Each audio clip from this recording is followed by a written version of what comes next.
بسم الله الرحمن الرحیم. الحمد لله رب العالمین و صلی الله علی سیدنا محمد و آله الطاهرین. سلام علیکم خانم ها آقایان محترم، بنده های خوب خدا، همنشینای نازنین یاد خدا، لیک خوب باشین، سلامت و تندرست باشید. خیلی ممنونم که نشستید پای تلویزیون و یاد خدا رو تماشا میکنید.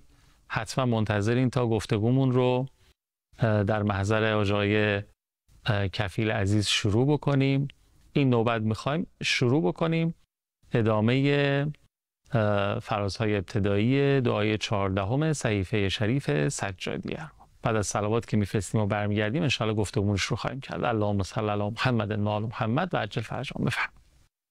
اللهم صل علی محمد و آل محمد و عجل فرجهم. صلوات فرستادن، دعا خوندن، مناجات کردن هر جایی خیلی خوبه، مخصوصا توی سری مکانهای نورانی و معنوی و روحانی مثل امامزادگان شریف و واجب التعظیم و لازم التکریم که الان ما شرف و حضور داریم در یکی از این مکانهای مقدس که امامزاده ابراهیم و محمد علیهم السلام هستند که با 5 واسطه فرزند امام هفتممون امام کاظم علیه السلام در شهر مقدس قم هستند. انشاءالله مشرف شدین حرم مطهر خانم فاطمه معصومه سلام الله علیها. بعد از اون حتما اینجا هم مشرف بشین و زائرشون باشین. خیلی ها دست خالی میان و دست پر برمیگردن، انشاءالله شما هم جزوشون باشین. سلام علیکم و رحمت الله. جای کفیل عزیز، خیر مقدم. علیکم السلام و رحمت الله. مخلصی، خوش آمد. سلامت باشید. خداوند متعال به هممون توفیق بده که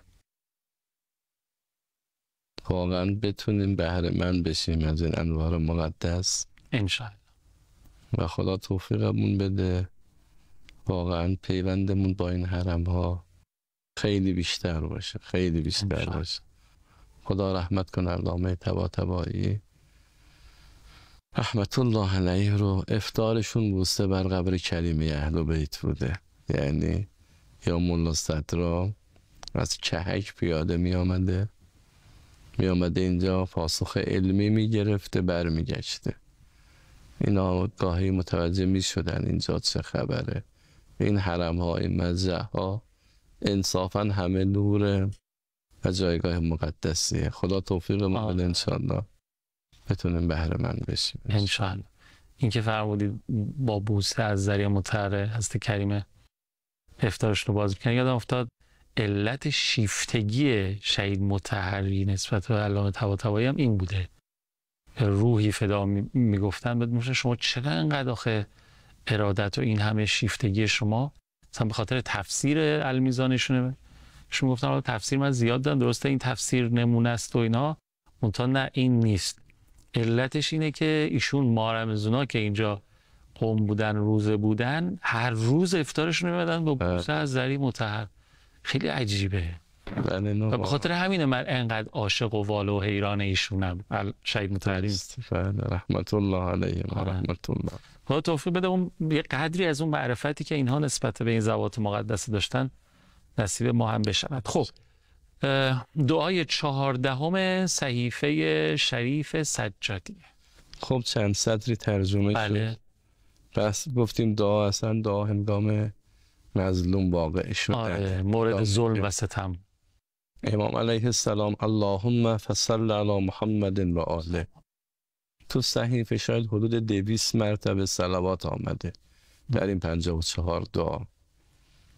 خب صلوات فقط یک ذکر عبادی نیست، خیلی آثار و برکات داره ها. همه آثار بماند افضل از کاره و چقدر تأکید شده. امام انصافاً با دعا و مناجات و عبادت و معرفی حضرت حق، جالبه صحیفه هر دعایی وقتی می‌نگریم به یک موضوعی میپردازه، موضوعی که جامعه باهاش درگیره. شما نگاه کنید امام عبارت بعدیشون اینه اللهم فصل علی محمد و آله و خذ ظالمی و عدوی عن ظلمی به قوتک. خدایا بگیر ظالمه، اون ظلم کننده به من رو، او دشمن منو از این که به من ظلم کنه به چی؟ با قدرت خودت.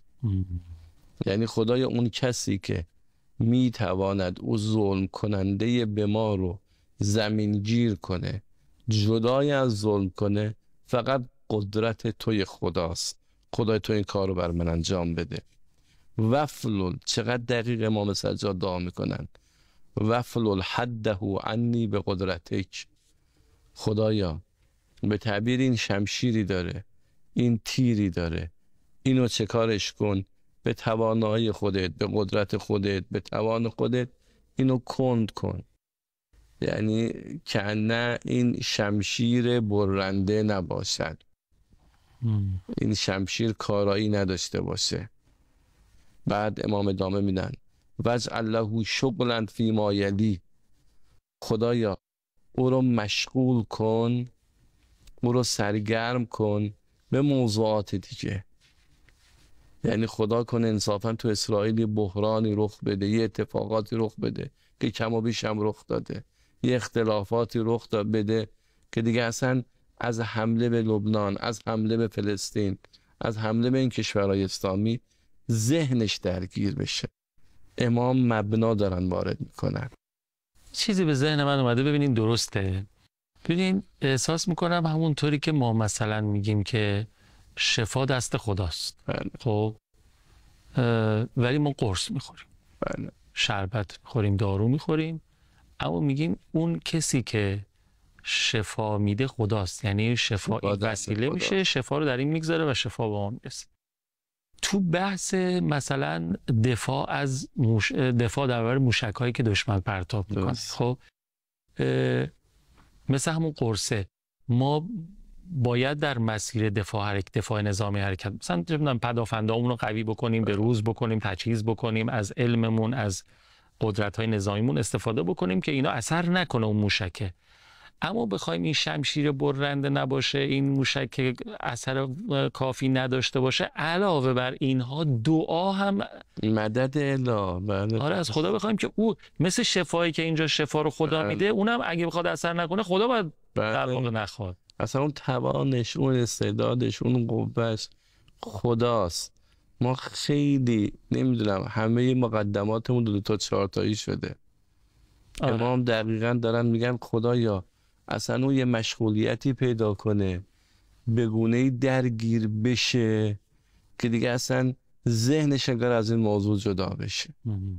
یعنی اصلا ذهن درگیر یه موضوعی بشه، حالا اختلافی پیدا کنه بین خودشون آمریکا، اون دعای مرزداران امام سجاد ریز جز به جز بیان میکنن خدای آذوقه بهشون نرسه، خدای بینشون اختلاف بیفته، بشر المشرکین بالمشرکین، بد به بد مشغول بشه. اینجا امام علیه السلام فرمان خدایا یه مشغولیتی براشون قرار بده و عجزن اما یناوی. خیلی جالبه، خدایا از اون چه قصد میکنه، از اون چه نیت میکنه، اون کاری که میخواد انجام بده عاجز باشه، نتونه انجام بده. ما باید این نکته رو توجه داشته باشیم. اگر توان و قدرت داریم مدد الهه، یاری الهه.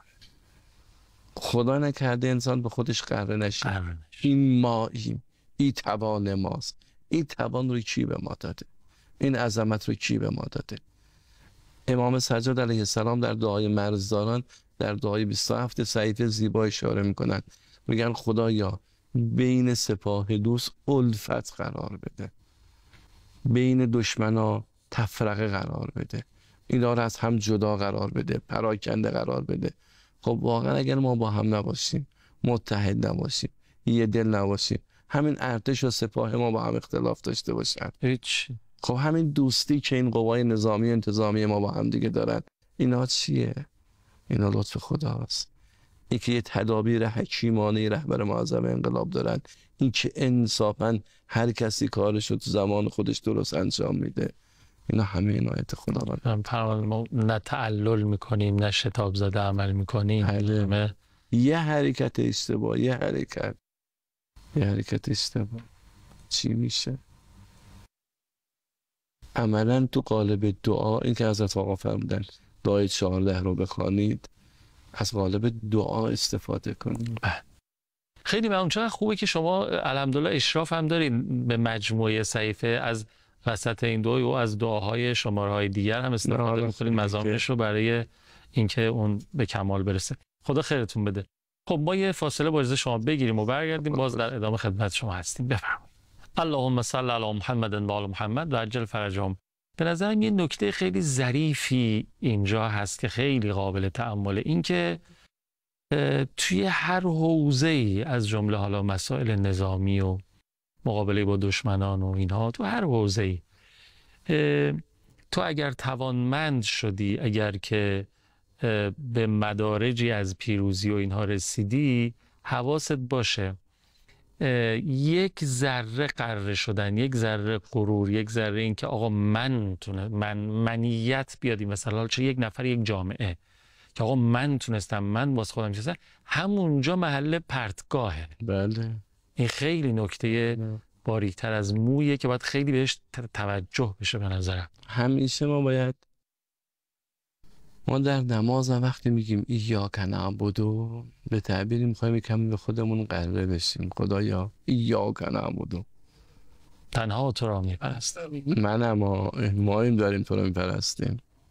برخی مفسرین زیبا اشاره میکنن، میگی و ایاک نستعین، بلا فاصله بعدش که حواست باشه اینم به کمک توه. من اتفاقا جدیدن تو یکی از حرم‌ها میگفتم زائرین عزیز، اگه اومدید زیارت ها، این منم اومدم زیارت، این منم امسال 5 بار اومدم مشهد، نه توی منو دعوت کرد. آره، یعنی گاهی انسان ها ما این کار انجام دادیم، ما این مدرسه رو ساختیم، ما این مسجد رو ساختیم، ما این کار خیر رو انجام دادیم، همش خدا. نه، به نتیجه نمیرسه. خداست. تجربه نشون داده اونجایی که من میاد وسط، کار همونجا تموم میشه. و بعض وقتا اگر کارم بمانه روح نداره. نه اصلا اون به اون غایت و اوجی که باید برسه. امام علیه السلام ادامه میدن اللهم و صل علی محمد و آله و لا تسوق له ظلمی. خدای اجازه نده او به من ظلم کنه. خیلی جالبه دعا. و احسن علیه اونی، و احسن علیه اونی، نیکو کن کمک کردن مرا بر علیه او. یعنی خدایا او نتونه با من کاری انجام بده، من بتونم به او ضربه بزنم. احسن علیه این از خدا میخوای، یعنی به تعبیری یاریم کن که بتونم. اما چقدر دعا دقیقه، او ظلم نکنه، من بتونم به تعبیری به او حمله کنم، اما و عصمنی من مثل افعاله. خدایا منو باز دار از این که مثل او حرکت کنم، منم ظالم میشم، منم ظالم باشم. نه، او به من ظلم نکنه، به من کمک کن با او مقابله کنم، اما مقابله من مثل کار او نباشه. ولا تجعلنی فی مثل حاله، قرار مده مرا در مثل حال او. یعنی عملا اگر او واقعا بچه رو، الان واقعا جریان فلسطین رو ببینیم، جریان لبنان رو ببینیم، اگر او داره چقدر بچه با چه وضعیتی، عملا ولی با این طبق این دعا میگه من کمک کن من مثل او نشم، من الگو از او نگیرم. آره. او سیدی زد من عیناً بزنم. خدایا او به من ظلم نکنه، من توان مقابله داشته باشم، من در مقابل او بایستم، من در مقابل او حرکت کنم، اما الگوم او نباشه. من امروز جایی میگفتم ظلمی که این خبیثا دارن میکنن، حیوان به حیوان نمیکن. واقعا یه حیوان درندرم از شیری که گرفته، یه کسی بیاد زندگی حیوانات رو ببینه حیوانهای درنده جنگل، چه شیر، چه ببر، چه گرگ، واقعا این گونه وحشیانه حمله میکنن، واقعا این گونه حرکت میکنن. اینا انصافا انسانیت که هیچ، واقعا چگونه دارن حرکت میکنن. بلغم ازل واقعا. بله واقعا بلغم ازل. امام میگن خدایا من مثل اون نباشم. بعد ادامه میدن خدایا اللهم صل علی محمد و آله. من فقط دعا رو ترجمه میکنم، بینندگان بزرگوار انصافا با دعا انس بگیرن. دغدغه حضرت آقا اینه که با صحیفه باید انس گرفت. این صحیفه رو باید خون. یعنی انسان بخواد واقعا نگاه دین رو بفهمه، نگاه اهل بیت رو بفهمه، این صحیفه رو ببینه، دقیقاً متوجه میشه. و انصافا خود حضرت آقا چه در بحث کرونا آدم میبینه دعای هفتم رو سفارش کردن. الان یعنی ما بحران هایی که داریم دعاهای صحیفه رو سفارش میکنن. الان دعای 14 رو سفارش کردن. خیلی بجا نشون میده که فهم دارن، اسلام شناسن، متن رو میشناسن، خودشون با متن اونس دارن. و اعدنی علیه عدوی حاضره، خدایا به من به یک کیفر آماده، یعنی خدایا به من کمک کن عدوی، این مقابله من، این حرکتی که میخوام برای او در مقابل دشمن انجام بدم یه حرکت سریع عاجل آماده بشه. یعنی دیگه تأخیر توش نباشه. این آماده بودن کیفر یک کیفر سریع و تندی باشه. تکون من غیظی بهی شفا و من حنقی علیه وفا. فرصت داریم نوارد؟ گفتن فرصتمون تمامه. میخواید بذاریم برای چون عبارتش کمی بحث داره بذاریم اینجا رو علامت بذارین، انشالله هفته آینده به شرط خدمتتون باشیم استفاده بکنیم. خیلی ممنونم استاد کفیل. سلامت. نکته‌ای فرمایشی؟ خدا کنه اهل دعا باشیم، اهل مناجات باشیم و دعا را عامل حرکت بدانیم انشالله. یعنی هر چه دعا کنیم و دعا خودش عبادته و بتونیم انشالله بهره من بشیم انشالله. الهی آمین. به دعای شما. خیلی ممنونم که تا پایان برنامه خودتون رو تماشا کردین. مراقب خودتون و خوبیاتونم باشین. التماس دعا یا حق. خداحافظ.